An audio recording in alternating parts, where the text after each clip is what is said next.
Bhim army Bharat ಏಕತಾ mission Chikkamagaluru ಜಿಲ್ಲಾ ಘಟಕದ ಚುನಾವಣೆ ನಿಯಮ ಬಾಹಿರವಾಗಿ ನಡೆದಿದೆ ಎಂದು ಭೀಮ್ ಆರ್ಮಿ ಮಾಜಿ ಜಿಲ್ಲಾಧ್ಯಕ್ಷರಾದ ಗಿರೀಶ್ ಆರೋಪಿಸಿದ್ದಾರೆ.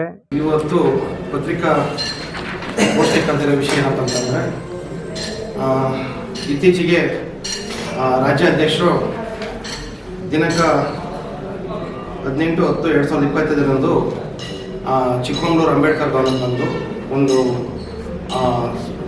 ನಮ್ಮ ಸಂಘಟನೆ ಬಗ್ಗೆ ಕುಂದುಕೊರತೆಗಳ ಬಗ್ಗೆ ಮತ್ತು ಸಂಘಟನೆ ಈಗ ಮಾಡಬೇಕು ಈಗ ಹೋಗಬೇಕು ಅಂತೇಳಿ ಒಂದು ಬಲಿಷ್ಠವಾಗಿ ಕಟ್ಟಬೇಕು ಅಂತೇಳಿ ಇದು ಮಾಡಿರ್ತಾರೆ.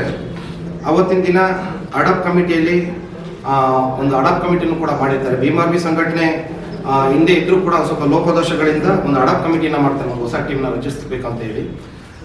ಸೊ ಅದರಲ್ಲಿ ಸತೀಶ್, ನಾಗರಾಜ್ ಮತ್ತು ರಾಕೇಶ್, ಹೇಮಂತ್ ಮತ್ತು ವನ್ನೇಶು ಮತ್ತು ಸುದ್ದಿಗೋಷ್ಠಿಯಲ್ಲಿ ಮಾತನಾಡಿದ ಅವರು ಚಿಕ್ಕಮಗಳೂರು ಜಿಲ್ಲಾ ಘಟಕದ ಅಧ್ಯಕ್ಷರನ್ನು ಮತ್ತು ಪದಾಧಿಕಾರಿಗಳನ್ನು ರಾಜ್ಯಾಧ್ಯಕ್ಷರಾದ ರಾಜಗೋಪಾಲ್ ರವರು ಅಕ್ಟೋಬರ್ 18ರಂದು ಸಭೆ ಕರೆದು ಸಂಘಟನೆ ಬಲಿಷ್ಠಗೊಳಿಸುವ ಕುರಿತು ಚರ್ಚಿಸಿ ನಂತರ ರಾಜ್ಯಾಧ್ಯಕ್ಷರು ಚಿಕ್ಕಮಗಳೂರು ನಗರದ ಅಂಬೇಡ್ಕರ್ ಭವನದಲ್ಲಿ ಸಭೆ ಕರೆದು ಕೂದುವಳ್ಳಿ ಸತೀಶ್, ರಾಕೇಶ್, ಹೇಮಂತ್ ಯಾನೆ, ಮಂಜುನಾಥ್, ಹೊನ್ನೇಶ್, ಬಾಳೆಹೊನ್ನೂರಿನ ನಾಗರಾಜ್, ಕೊಪ್ಪ ಸುಧಾಕರ್ ಅವರುಗಳನ್ನು ಅಡಾ ಕಮಿಟಿ ರಚಿಸಿದರು.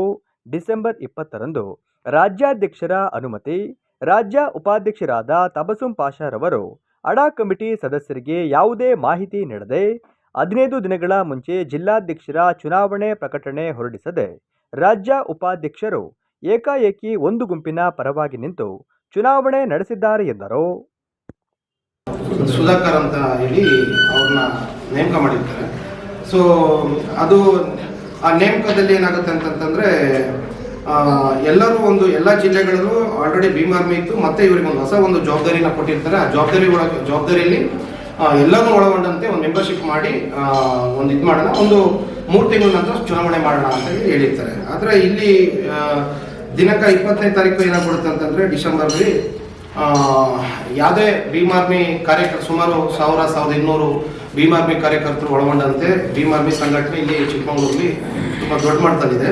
ಆದರೆ ಯಾರಿಗೂ ಹೇಳದಂತೆ ದಿನಾಂಕ 20 ಡಿಸೆಂಬರ್ ತಿಂಗಳಲ್ಲಿ ತಬಸುಂ ಪಾಷಾ ಅನ್ನೋ ಒಂದು ಭೀಮ್ ಆರ್ಮಿ ರಾಜ್ಯ ಉಪಾಧ್ಯಕ್ಷರು ಬಂದು ನಮಗೆ ಸಂಘಟನೆ ಕಟ್ಟೋರಾಗಿರ್ಬೋದು, ಅಡಾಪ್ ಕಮಿಟಿ ಆಗಿರ್ಬೋದು, ಅಥವಾ ಭೀಮ್ ಆರ್ಮಿ ಕಾರ್ಯಕರ್ತರಿಗೆ ಯಾರಿಗೂ ಹೇಳ್ದೇನೆ ಜಿಲ್ಲಾಧ್ಯಕ್ಷರನ್ನ ಘೋಷಣೆ ಮಾಡೋದಿರ್ತಾರೆ. ಸೊ ಅದರ ವಿರುದ್ಧವಾಗಿ ನಾವು ಈ ಒಂದು ಏನು